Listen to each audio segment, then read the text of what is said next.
estamos? Aquí estoy de vuelta, ya cambiamos la presentación. Veremos a ver si nos alcanza hasta las 8:30.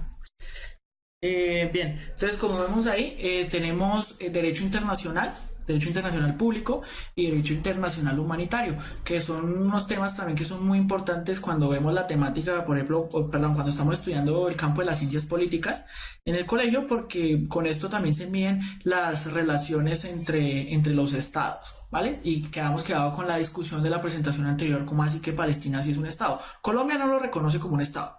Pero ya vamos a ver cuál es el problema con la definición de Estado. ¿Listo? Ay, Dios. Ya. Entonces, en el derecho internacional, pues sí, su definición a veces nos parece muy simple, pero pues sí, las leyes, pues el conjunto de leyes o normas que rigen de forma internacional, ¿cierto? Hasta ahí, normal. Lo que pasa es que el derecho internacional en relación al derecho interno tiene unas características que lo diferencian y lo contrastan de una forma brutal.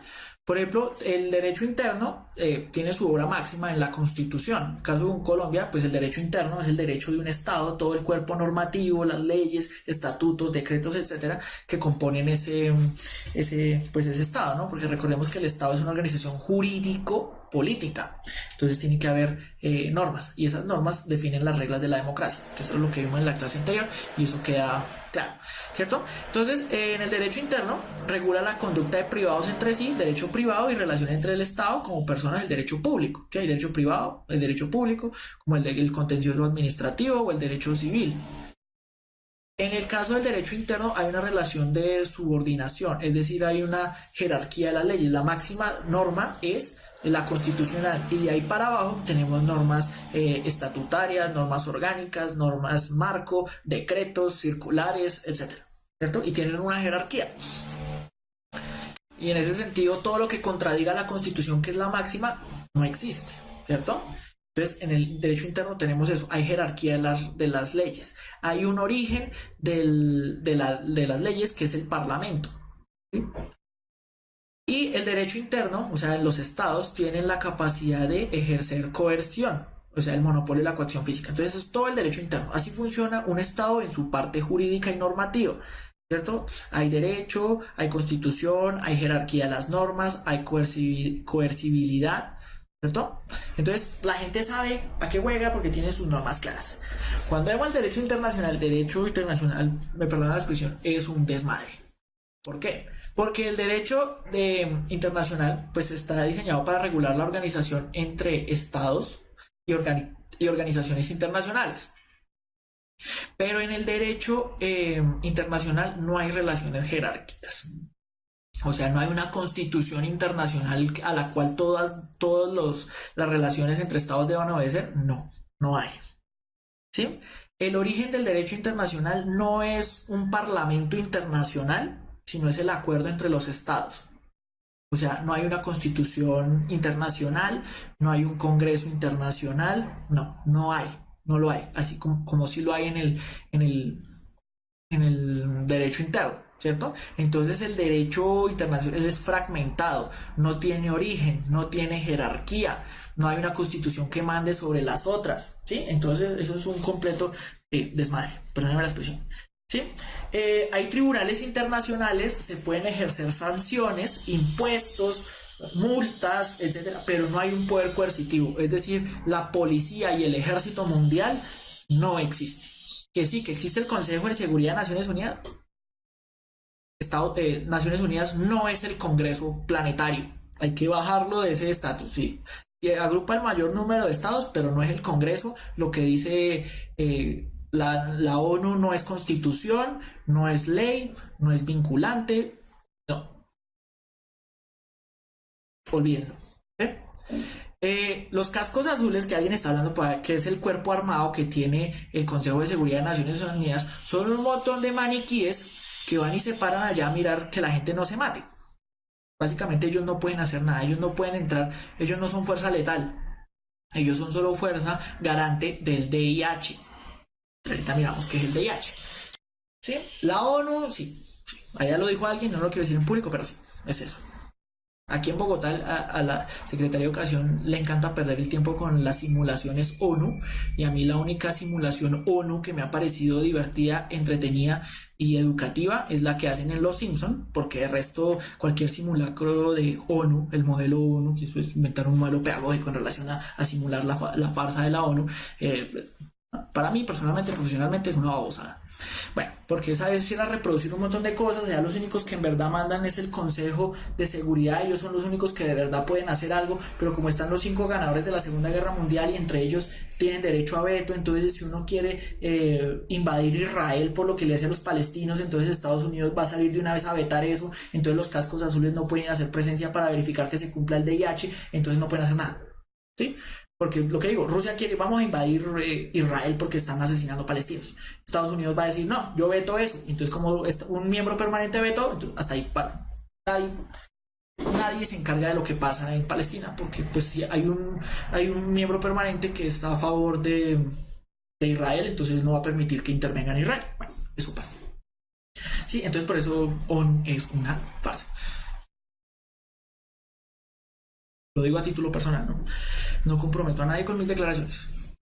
Bien, entonces tenemos eso. El derecho internacional es fragmentado, no tiene origen, no tiene centro, no tiene jerarquía. La ONU simplemente es una organización de estados, no es el supraestado, no. Es una organización de estados. ¿Sí? Es como si se reunieran los estados para hacer un almuerzo. Comen, participan, charlan, dialogan, después cada uno se va. ONU dijo tal cosa, hay que lavar los platos, lo lavarán los pobres, se van. Bien. El derecho internacional, entonces está, lo único que medianamente ha servido es los derechos humanos, porque pues gracias a eso y tras la tragedia de la Segunda Guerra Mundial, pues surgió la Declaración Universal de los Derechos Humanos, entonces pues eso permitió que se humanizaran un poco más las relaciones políticas y bélicas, gracias a Dios, eso sí hay que reconocérselo. ¿Sí?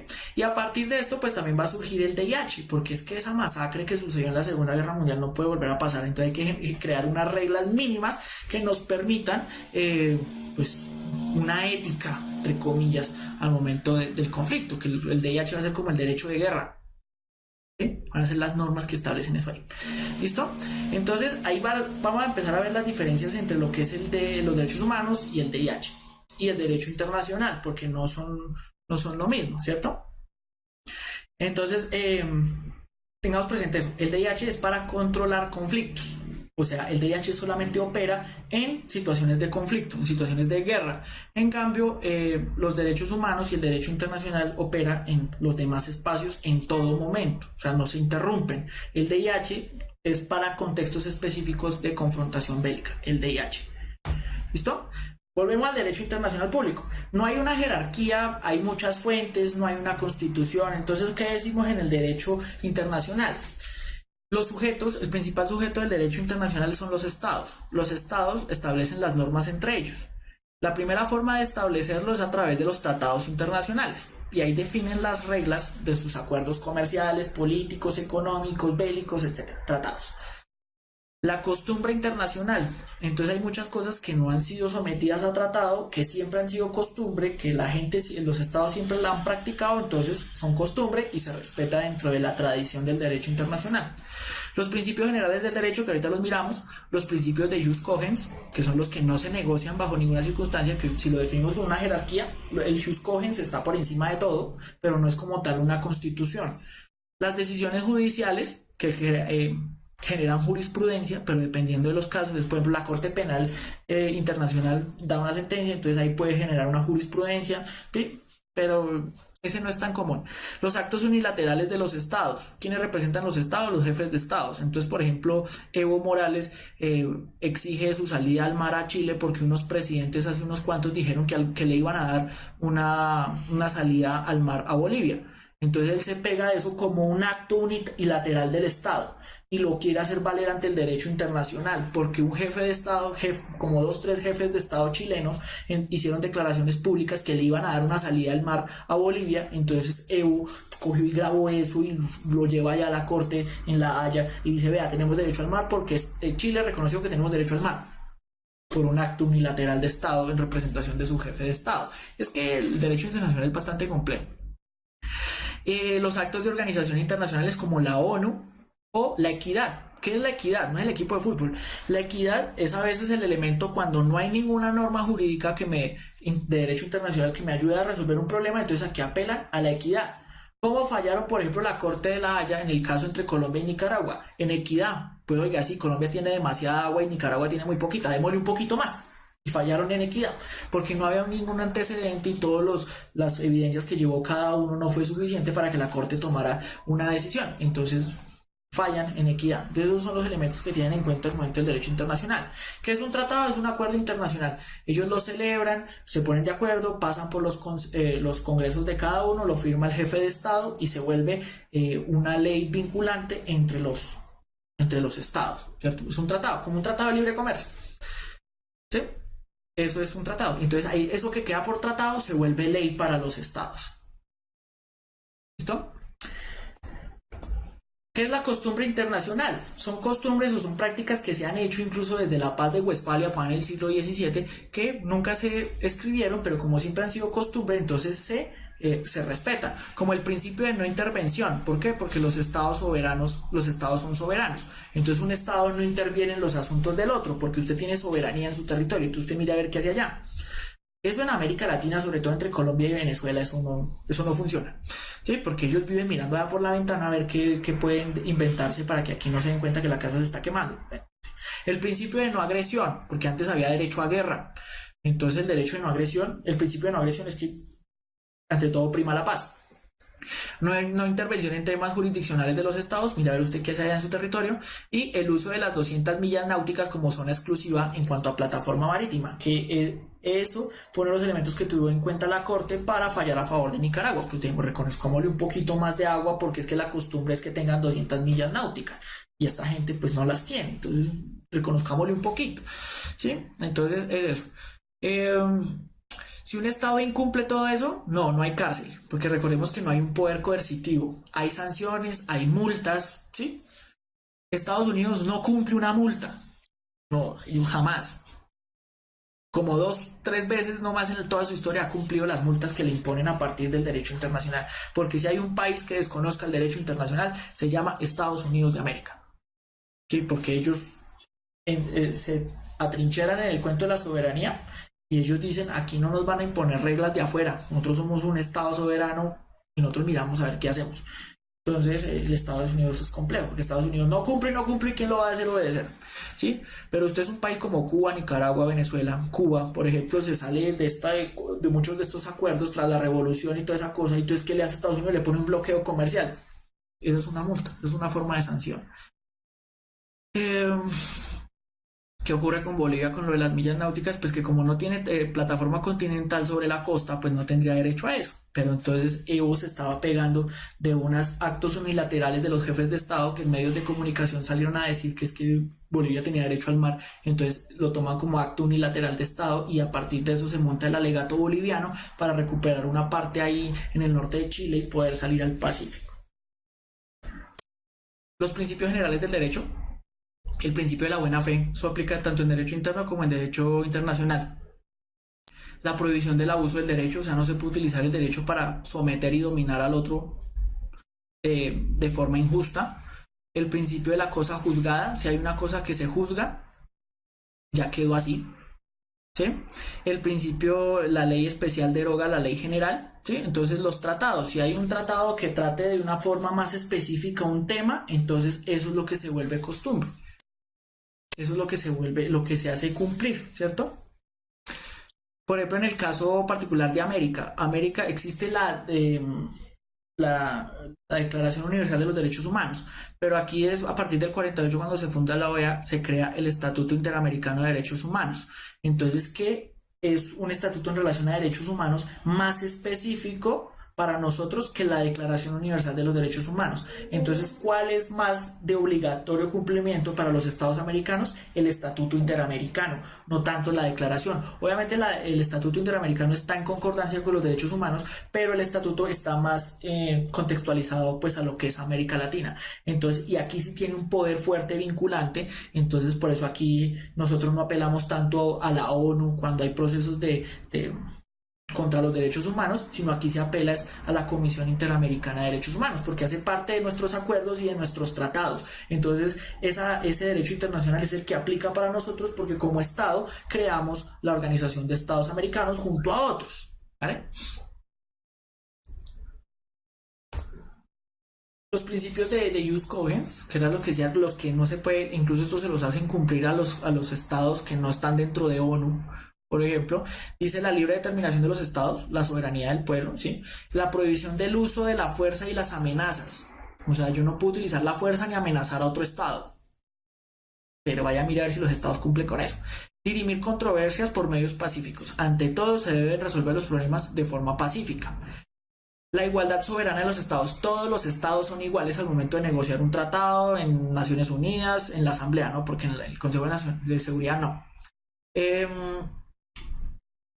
Un estado como Bélgica tiene la misma representación soberana en su territorio que la que tiene Estados Unidos en su territorio. Entonces todos los estados son iguales, en este sentido todos son iguales. ¿Dónde son diferentes? En el Consejo de Seguridad, pero el resto en todas las relaciones todos los estados son iguales. O sea, el Vaticano tiene los mismos principios, los mismos derechos, las mismas obligaciones que un estado como el colombiano. ¿Listo? No, la OEA no es un parlamento comercial. La OEA es la Organización de Estados Americanos y sirve más para efectos políticos. Económicos no, aquí económicamente la integración ha sido bastante jodida, hasta el día de hoy no se ha logrado, ¿sí? El área comercial ni económica, pero política sí, y eso es la OEA. La Carta de Derechos de la Interamericana de Derechos de la OEA es un referente fundamental para los marcos jurídicos de los países. UNASUR es un elemento parecido a la OEA, solo que agrupa a los de la región, de Sudamérica. Entonces, ¿qué pasa? Cuando son tratados, se crea un tratado por el cual se funda una organización. ¿Quiénes lo fundan? Los estados. Entonces, el principal sujeto del derecho internacional, pues son los estados. Y aquí vemos los sujetos. Sujetos del derecho internacional público, los estados. Los sujetos son los estados. El principal. Ahí para abajo tenemos otra serie de sujetos, pero si los estados acuerdan crear una organización, existe la organización como sujeto del derecho internacional, pero supeditada a la voluntad de los estados que forman parte. La OTAN es una organización de un tratado, incluso su nombre es Organización del Tratado del Atlántico Norte, formada por estados. ¿Sí? Eso es fundamental. Acto de sujetos secundarios, las organizaciones internacionales, como UNASUR, como OTAN, como OEA, todas esas siglas que a veces lo ponen uno a aprenderse, todas son organizaciones internacionales formadas por estados. ¿Quiénes conforman las organizaciones? Estados, los estados, ¿sí? También se reconocen las comunidades o las organizaciones beligerantes. Ejemplo, guerrillas. Por eso una de las primeras cosas que hace un tal Juan Manuel Santos cuando llega a la presidencia y quiere hacer los acuerdos de paz es declarar a la guerrilla de las FARC como un actor beligerante. Al reconocerlo el Estado colombiano, el jefe del Estado colombiano como un actor beligerante, inmediatamente los demás estados le quitan el estatus de terrorista y lo reconocen como beligerante. Al reconocerlo como beligerante se puede negociar con él un tratado, porque es un sujeto de derecho internacional. Los tratados solamente se pueden negociar con sujetos del derecho internacional. Entonces, ¿qué hace Juanma? Juanma le da estatus de movimiento de organización beligerante, ¿cierto? Beligerante, le da estatus dentro del derecho internacional y se puede firmar un tratado. Al poderse firmar un tratado con ellos, él como jefe de Estado hace el tratado y lo hace cumplir. Lo que pasa es que el genio le dio es que por llamar a plebiscito, porque aquí se las pisan y preguntan de quién son, ¿sí? Entonces el derecho internacional lo facultaba y la Constitución también para que el tratado que saliera a partir del jefe de Estado, del Estado colombiano y la organización beligerante reconocida como sujeto del derecho internacional público, fuera un tratado válido dentro de la jurisdicción colombiana y la Constitución colombiana, sin necesidad de llevarlo a plebiscito. Pero bueno, son cosas que pasan aquí. Él quería poner a prueba su aprobación en las urnas. Pues el ego a veces puede más que otras cosas. Los movimientos nacionales de liberación, que a veces son países que están sometidos por dictadura, entonces es muy parecido a lo de las comunidades beligerantes. El ELN también es, pregunta para el ELN también, para poder negociar tengo que darle el estatus, si no, no puedo negociar. Es una figura jurídica, tengo que darle el estatus de beligerante para que pueda sentarse a negociar con el Estado y sobre todo que los otros estados me reconozcan lo que estoy haciendo con ese actor, porque si Estados Unidos reconoce al FARC como terrorista, no hay nada que hacer, ¿cierto? La Unión Europea lo reconoce como terroristas, entonces sí, yo puedo negociar con ellos, pero eso me va a deslegitimar en el plano internacional, ¿sí? Pero en el marco del derecho interno eso lo permite, porque el jefe de Estado puede negociar tratados con los sujetos del derecho internacional público. La Constitución lo permite. Entonces, esa fue la jugada que hicieron con los acuerdos de paz, solo que después lo sometieron al derecho interno y ahí fue cuando se les cayó. Pero bueno, sí, sí, es beligerante, es beligerante. ¿Sí? La Santa Sede se le reconoce como sujeto, pero entonces hay que diferenciar qué es la Santa Sede y qué es el Vaticano. El Vaticano es un estado que reconoce el Estado italiano y lo permite coexistir en la ciudad de Roma. ¿Quién tenía que reconocerlo? El Estado italiano, porque está en el territorio italiano. Si está en el Estado italiano y el Estado italiano le dice a todo el mundo, hey, aquí adentro hay otro Estado, entonces todo el mundo dice, ah, bueno, nosotros reconocimos a Italia e Italia reconoció un Estado dentro de él, entonces no hay ningún problema, porque pues Italia es soberana en su territorio. Entonces está el Estado Ciudad del Vaticano. Pero este sujeto internacional, Estado del Vaticano, tiene una doble personalidad, que es la Santa Sede. Entonces la Santa Sede tiene reconocimiento como sujeto del derecho internacional, no como Estado, sino como religión. Es la única religión que tiene reconocimiento como sujeto del derecho internacional público. Es más, las misiones diplomáticas del Papa y de toda esta gente, los eclesiásticos, se hacen en nombre de la Santa Sede, porque le da un toque de autoridad moral por encima de los otros estados. En cambio, si lo hace como el Estado Vaticano, es uno más dentro de la línea de igualdad con los demás estados. Entonces la Santa Sede está por encima de los mismos estados. Porque hay cosas de la religión que todavía perviven en esto. Y pues la Santa Sede durante la Edad Media y todo esto tuvo demasiado poder, entonces tiene un estatus. La Sagrada Orden de Malta también es una orden de religiosos ultraconservadores que por leguleyadas dentro del derecho internacional se hacen reconocer como sujetos del derecho internacional. Algo parecido como al Comité Internacional de la Cruz Roja, pero si me preguntan la Sagrada Orden de Malta dónde opera, cuál es su estado, no poseo información. ¿En el Vaticano hay monarquía absoluta como monarca al Papa? Sí, se llama teocracia. El jefe del Estado es el mismo jefe de la religión, eso se llama teocracia. Allá no hay democracia, es un régimen, no digámoslo como coercitivo, pero sí coercitivo no por la fuerza, sino por la fe. Entonces, eso no se discute. Además, el Estado Vaticano hay como 800 habitantes nomás, creo, y todos son funcionarios administrativos, todos italianos de otras nacionalidades que entran y salen. Entonces, desgastarse uno en comprender el sistema de gobierno del Vaticano es una pérdida de tiempo. Creo que va a 0-0. ¿Listo? Pues yo creo que va a tocar dejar por ahí. De pronto, de la próxima clase ampliamos un poco más el cuento del DIH. Que el DIH tiene unas características particulares, sobre todo estas, para que las podamos mirar ahí. Recordemos que el derecho internacional público aplica para todos los campos, en todos los momentos, para todos los estados que firmen y estén de acuerdo con eso. ¿Sí? Porque, por ejemplo, el Estatuto de Roma, Estados Unidos no lo firma. Los acuerdos de Kioto, Estados Unidos no los firma. ¿Sí?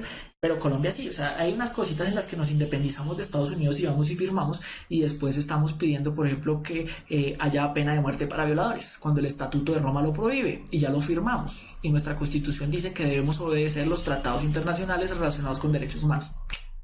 Entonces, cada vez que un político diga que va a revivir la pena de muerte y la cadena perpetua, les está metiendo los dedos en la boca, porque el Estatuto de Roma hace parte de una cosa que en Colombia se llama el bloque de constitucionalidad, que son todos los tratados que firma Colombia que hacen parte de la Constitución sin estar dentro de la Constitución.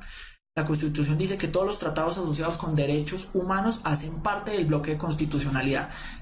El Estatuto de Roma es un tratado de derechos humanos y por ende hace parte del bloque de constitucionalidad. O sea, la Constitución colombiana es ese librito que todo el mundo carga en el colegio y tiene anexado el Estatuto de Roma, tiene anexado la Declaración Interamericana de Derechos Humanos.